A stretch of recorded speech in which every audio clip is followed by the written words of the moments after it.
అడగండి అమ్మాయిన అన్నం పెట్టదు. అడుగుడే అడగందుకేస్తే మనం. అన్నయ్య వస్తున్నాడు, ఆపండి. ఏంటిది మీ అక్క చెల్లెల పంచాయతీ ఏంటి చెప్పండి. ఏం లేదన్నయ్య, మీరు కూర్చోండి ఫస్ట్. అన్నయ్య నువ్వు జాగా అమ్ముతున్నావు కదా, మరి అందులో మాకేం వాట ఇవ్వవా? వాట ఇచ్చుడు ఏంది? ఇన్ని రోజులు సంపాదించిందంతా మీకే పెట్టినా కదా. అన్నా నువ్వు ఇయ్యకన్నా, ఇచ్చేదే లేదు.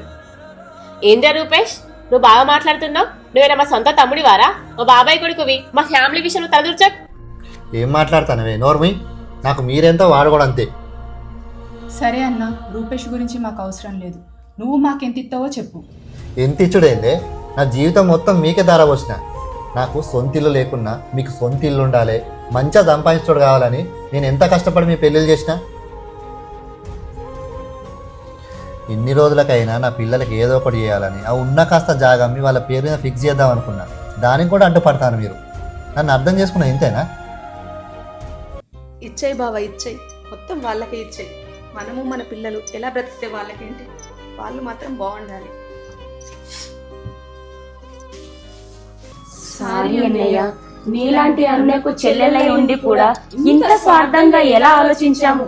ఛీ, మమ్మల్ని క్షమించు అన్నయ్య.